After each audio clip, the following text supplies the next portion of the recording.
अस्सलामुअलैकुम, welcome back to my channel. आज हम रमज़ान प्रिपरेशन की वीडियो लेके आए हैं।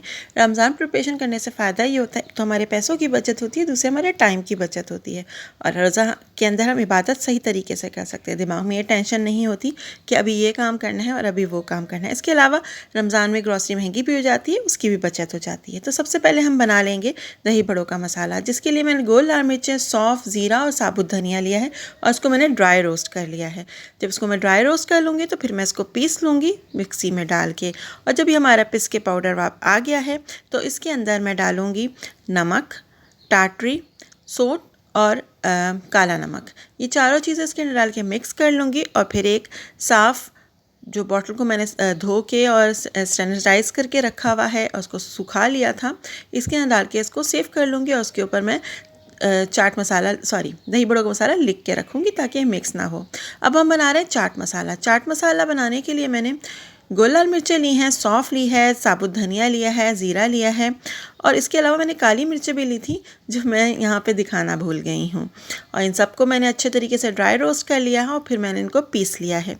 चाट मसाला है वो छोलों में और इसके अलावा फलों की चाट में और दूसरे बहुत सारी चीज़ों में हमारे काम आता है। तो इसको बना के आप नॉर्मल दिनों में भी सेव करके रख सकते हैं। इसकी रेसिपी मेरे चैनल पे मौजूद है, आप चाहें तो चेक कर सकते हैं। इसके अंदर मैंने सोंठ, काला नमक और नमक डाला है और इसको भी मैंने अच्छे तरीके से मिक्स कर लिया है और फिर इसको भी मैं पीस के साफ़ धुली हुई बॉटल में उसको सुखा के रखा था मैंने, सेव कर लूँगी। और अब हमने इमली का पल्प बनाना है। इमली को रोज़ रोज़ भिगोना ज़रा टेंशन ज़्यादा बात लगती है कि कभी कभी हम भूल भी जाते हैं कि हमने इमली भिगोई है या नहीं भिगोई, इसलिए मैं ये बना के रखती हूँ। मैं करती हूँ कि इमली को भिगो देती हूँ। तकरीबन मैंने हाफ़ पैकेट के करीब ये इमली ली थी, मतलब हाफ़ पाव, आधा पाव इमली थी और उसको मैंने भिगो दिया था। फिर उसको मैंने पानी डाल के उसको पका लिया और फिर उसका पल्प अलग कर दिया, उसके छिलके अलग कर दिया, उसको बॉटल में भर के मैंने रख दिया है। अब जब भी मुझे चाहिए होगा तो मैं इसको निकाल के यूज़ कर लूँगी। ये 2 महीने तक कहीं ख़राब नहीं होता। अब हम बना रहे हैं ग्रीन चटनी। ग्रीन चटनी बनाने के लिए मैंने हरा धनिया, पुदीना, थोड़ा सा लहसुन, 3 हरी मिर्चें, ये थोड़ी सी चीनी डाली है जिससे कलर इसका बहुत ब्राइट रहता है। ये इमली का पल्प है जो मैंने वो जो पकाई थी इमली उसमें से निकाला है और इन सब चीज़ों को डाल के, नमक भी मैंने इसमें डाला है, ज़ीरा डाला है, इन सबको डाल के मैंने इसको पीस लिया है। और उसको पीस के अब मैं सेव किस तरह करूँगी, ये सिर्फ मैंने आपको दिखाने के लिए बनाई है, इस वजह से थोड़ी बनाई है क्योंकि मेरे पास पहले से हरी चटनी मौजूद थी। ये मैंने क्यूब्स में बना के रख दी है। अब ये क्यूब्स में जमा लूँगी और जब ये क्यूब्स जम जाएंगे तो इनको निकाल के एक ज़िप-लॉक बैग में डाल के सेव कर लूँगी। ये भी बहुत सारे पर्पस में काम आता है। अब हम बेसन का काम करते हैं। बेसन को मैंने छान लिया था, इसके अंदर अब मैं तमाम मसाले डाल के रख दूँगी जो मैं पकौड़ों में डालती हूँ। नमक, लाल मिर्चें, ज़ीरा और सोडा, ये मैं सिर्फ यही 4 चीज़ें यूज़ करती हूँ, इसके अलावा और कोई मसाला नहीं डालती हूँ। इनको मिक्स करके फिर मैं एक बर्नी में भर के रख दूँगी और ये 15 दिन तक बिल्कुल सेफ़ है, इसको कुछ नहीं होता है। और इस तरह ये होगा कि अगर मेरी बेटी भी बेसन घोलना चाहेगी तो आराम से घोल लेगी, उसको ये नहीं होगा कि मम्मा क्या क्या डालना है और क्या क्या नहीं डालना है।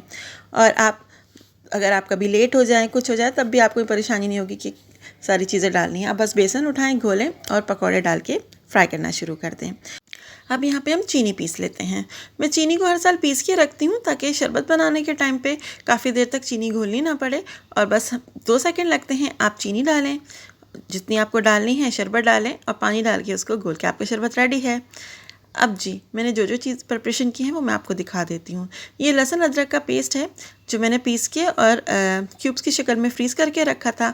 ये मैं हर बंद करके रखती हूँ, तो रमज़ानों में तो लाजमी करके रखना था। इसकी मैंने आपको वो दिखाई नहीं है, सिर्फ मैं आपको निकालते हुए दिखा रही हूँ क्योंकि लहसुन अदरक तो सबको ही पीसना आता है। इसको हम सेव कर लेंगे। ये इसके अलावा मैंने जो ग्रीन चटनी पीसी थी उसके भी मैंने क्यूब्स जमा लिए थे।